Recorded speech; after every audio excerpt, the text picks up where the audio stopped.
Douglas Artist, take one in three, two, one.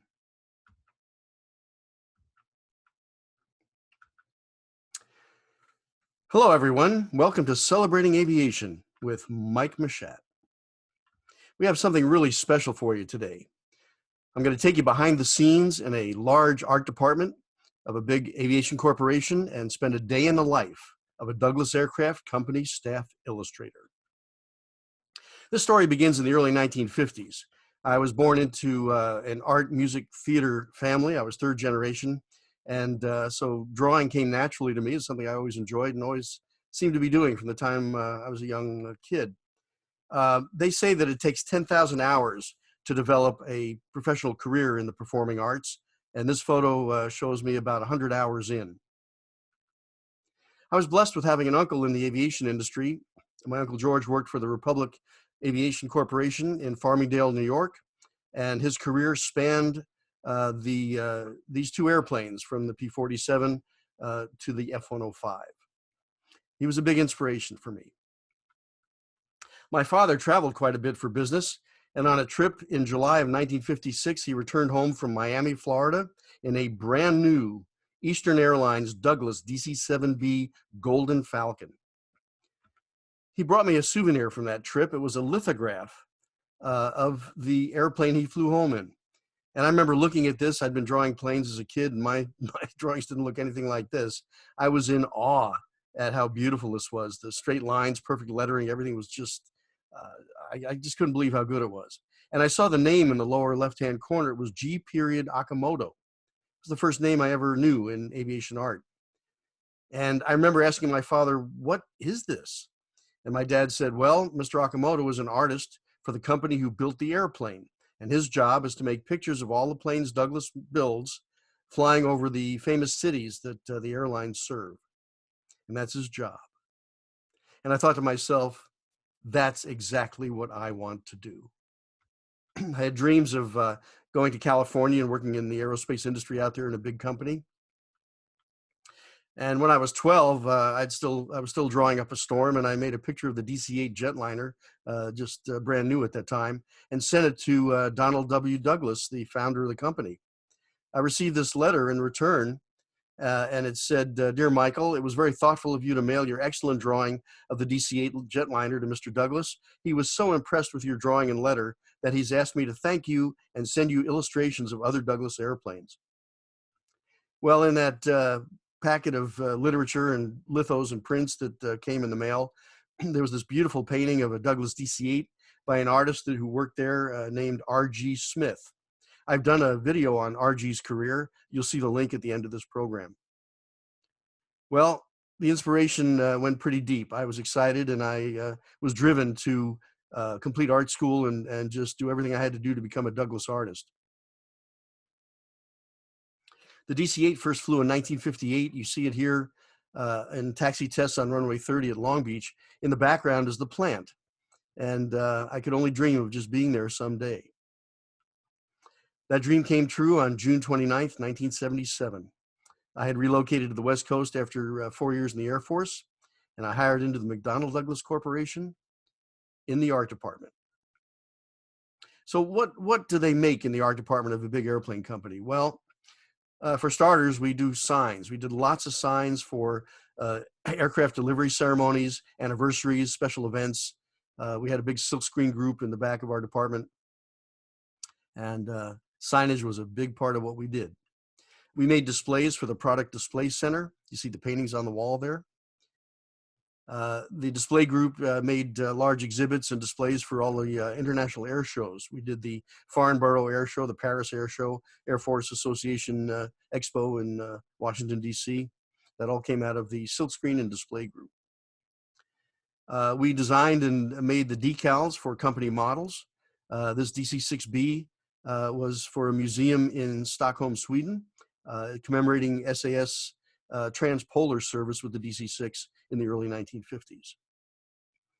The graphics design group did all sorts of graphics for company periodicals. I painted the chrome letters and the title there, DC-9 Super 80 Progress magazine.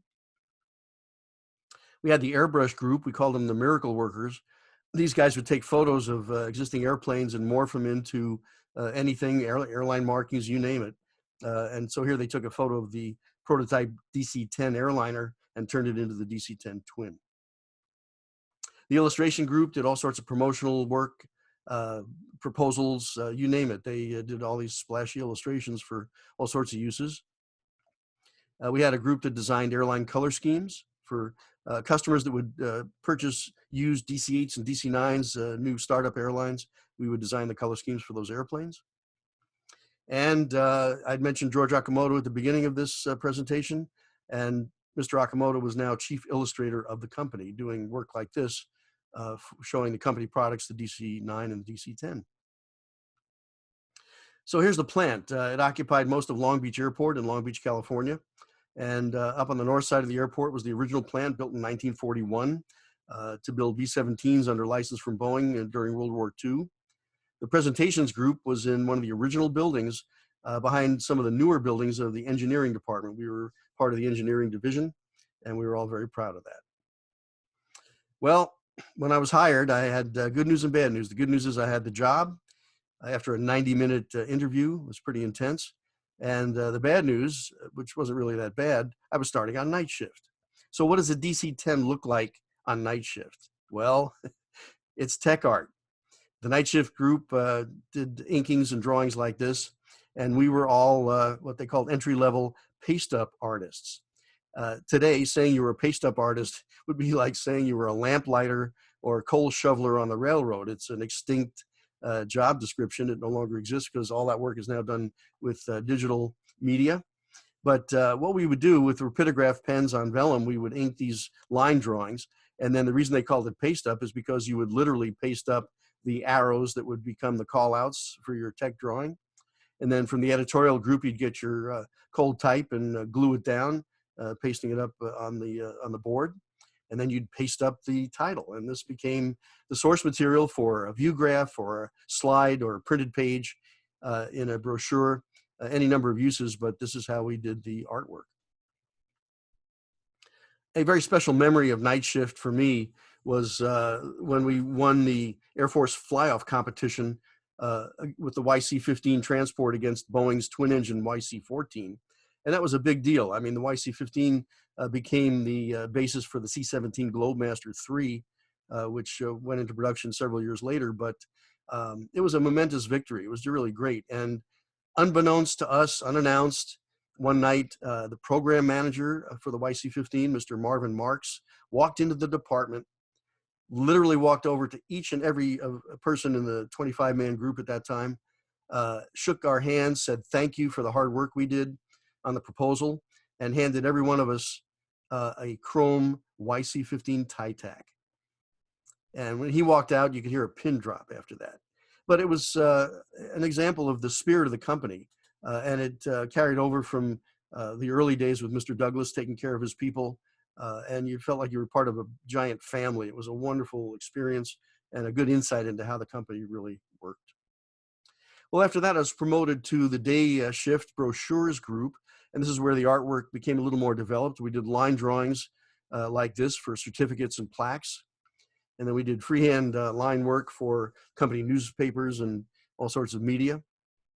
And then this is an example of what we call more of an artsy look, pen and ink drawing that became part of a commemoration certificate for the Air Force Maintenance Technician of the Month. But you can see how the raw art is employed in these types of usage. I wound up doing nose flash for a Marine A4M Skyhawk stationed at El Toro. And here's the base art for what became a crew sticker. This is the sticker that went on the map cases for all the pilots. And this particular design was for the DC-8-70 series, the re-engined DC-8 program. And this particular sticker was readapted by NASA for their DC-8-72 that they had up there at Edwards Air Force Base. You remember those line drawings in the beginning, and this is a development of that. We have the basic rapidograph line drawing with some tonality and a colored background, and this became very effective and very efficient way of making proposal art. And then you'd have graphite pencil on vellum with a line outline, line drawing, and you'd do work like this for proposals of, this was the Advanced Tactical Bomber, which was just an idea. We knew we'd never build it, but it was something that would be done for briefings and things of that nature. I'd mentioned George Akamoto, a brilliant artist, an amazing talent, a wonderful guy. And we became friends. He worked in acrylic, depicting company products. He had an amazing way of conveying atmosphere. Here's the DC-10 undergoing Cat 3 landing tests. And he would do the portraits of airline presidents. Every time a new airline would get a Douglas product, they'd receive a painting of the airline president with the airplane. And this, of course, is Sir Freddie Laker. George also did historic paintings, like the launch of the Douglas World Cruisers from Santa Monica in 1924. These were the first airplanes to fly around the world, creating the company slogan, Douglas Aircraft, first around the world. Well, one night I received a phone call in my office, and it was George on the phone, and he said, Mike, come on up, I have a project for you. So I went up to his studio, and he said, I have to go to a meeting of the Society of Illustrators of LA, and I have to run. So this is due in the morning. It's a 2-page spread for Aviation Week, showing all the Douglas products for the Navy. And it's missing 2 airplanes. So could I please finish it for him that night? And I'm like, wait, what? And this is what I wound up doing, the F-18 and the Lockheed P-3 Orion firing the Douglas Sub-Rock missile. And this is how it started. It was just a line drawing on his existing illustration, which was almost finished. So I spent the night painting, and he had asked me to make the P3 at 70% value and the F-18 at 90% value to be balanced into the total composition. And I just thought it was really ironic that the first piece of artwork that I ever had published as a Douglas artist was completing an illustration by the man who inspired my career back in 1956. I became staff artist in 1979, and this really was fun. I had my own little studio there with 2 other artists, and we had all sorts of really cool projects.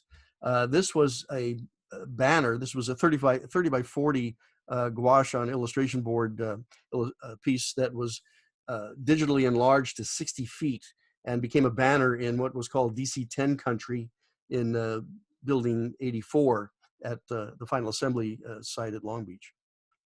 We did more developed renderings. This is the DC-9 Super 30, which, believe it or not, is the very beginning of what became the Boeing 717, which was actually the MD-95, but it was a shortened version of the Super 80 uprated engines.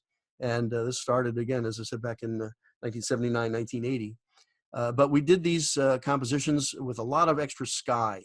And the reason was these were used for report covers, brochure covers, and they would always be putting type, bullet points, specs around the airplane reversed out of the sky. We did advertising art for new DC-9 and DC-10 customers. Here you have a Hawaiian Air Super 80 with Honolulu in the background. And proposal art for concepts and projects and programs that were just coming into being. The DC-10 Series 60 evolved to become the MD-11 about 10 years after this was painted. And then we had the stuff that we knew we'd never build, but we do it for specific purposes. Here's a Tomahawk missile firing wing and ground effect vehicle, much like the Russian Caspian Sea Monster. It was a fun project to do, but this is an example of the kind of stuff we did in the staff illustration department. 1980, I met my wife, Sherry, and she learned early on what it was going to be like to be married to an aviation artist. This is a photo of what happened when I said to her one weekend, say, honey, would you like to go and see a show? The company supported the Blue Angels because they were flying the Douglas A4F Skyhawk II. And in 1981, the team that you see pictured here was celebrating the 35th anniversary of the Blue Angels. So this is how I received a job for the brochure cover that year. Every year we did the air show brochure in-house. And this is the rough from my art director of what we were going to do for the 35th anniversary. We're going to show the A4 Skyhawk and the first airplane that the team flew, the F6F Hellcat, in formation over the shield with the 35th anniversary calligraphy down at the bottom. And this is literally the go-by that I had to start the job. In the upper right-hand corner, you see the notation there, patch from Gann, and that was Harry Gann, who was the company historian, a wonderful chap, a very supportive, great friend. Couldn't have been more helpful on any project I ever had. And just a few hours after I got the job, I had a knock on the door, and Harry appeared, and he said, I understand you're going to be painting the Blue Angels brochure cover this year. I said, yes, Harry, that's right. He says, well, you can't paint that until you go fly with the team. So report to El Centro 3 o'clock on Friday. Really? So yeah, I was strapping into Blue Angels number 7. I was going to live the experience. We spent the weekend with the team, meeting the guys and just getting the whole experience of the Blue Angels in their winter training environment. And this photo was entitled, "It's a Dirty Job, but Somebody Has to Do It." So here we are coming down the backside of a loop. And I remember my pilot, Lieutenant Randy Clark, saying to me at this point, you know, Mike, you realize when we're doing the show, we're not up this high. Right.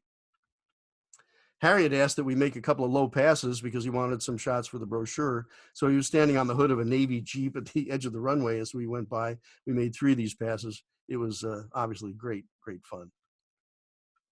Here's the debrief of the flight.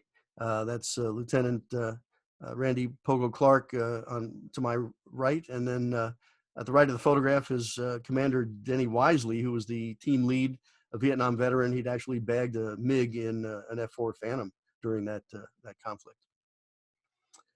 Something that was kind of neat, some of the team had asked to fly in a sailplane. So when they were doing the El Toro Air Show visiting LA, I took them up in my glider, and that was really an honor and a great treat for all involved. So here's that original patch that I got from Harry. This is the 1946 Blue Angels patch with the Hellcats. And the next step was to build some models in very rough form here. My apologies to any IPMS members watching. These are just really rough, just to indicate the shape and the basic markings, the structure of the airplane. But we went down to the photo lab and set up this shot, and this became the basis for the painting with the patch in the background. Then we added the calligraphy, and this was the actual cover for the 1981 brochure. Some of the other work toward the end of my career there at Douglas, we were doing the renderings of airplanes that were about to be built. This is the Long Beach manufactured KC-10 extender, refueling a St. Louis manufactured F-15E Strike Eagle.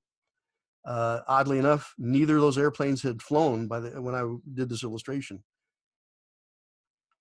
And I'd say the pinnacle of my experience there, the cutaway of the Super 80, a 30 by 40 gouache on illustration board rendering, took many weeks. It was a lot of work, very intricate detail, but a lot of fun. And then we began the very first steps of digital art. Mikado was the digital division of McDonnell Douglas, and so we started training through CADI, the very initial stages of computer-aided design and drafting.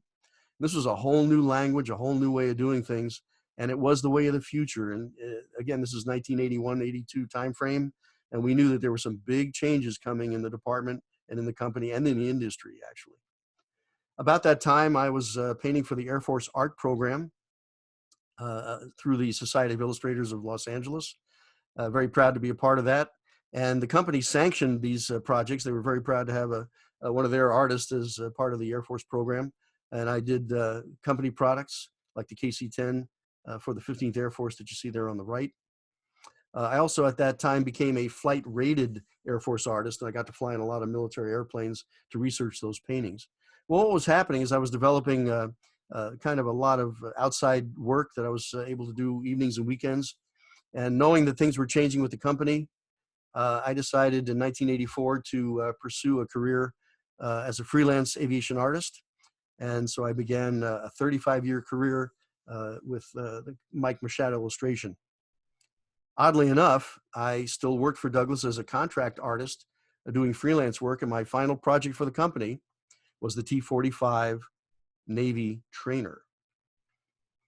One of a series of paintings I did for the company was an Air Force version, T-45A, flying over Randolph Air Force Base in Texas, the headquarters of the Air Training Command. So I still was producing artwork for the company a good 5 years after I had left the department. Well, there you have it, the story of being a Douglas illustrator, some of the happiest years of my life, the launching pad to a career that came after. I hope you enjoyed it. And thank you very much for celebrating aviation with Mike Machat. Special thanks to the great people of the Douglas Aircraft Company and the McDonnell Douglas Corporation. If you enjoyed the channel, feel free to subscribe. Go ahead and hit that 707 down there at lower right. And at left, you see the link to the R.G. Smith program video that I did. I hope you enjoy that as well. So we will see you next time.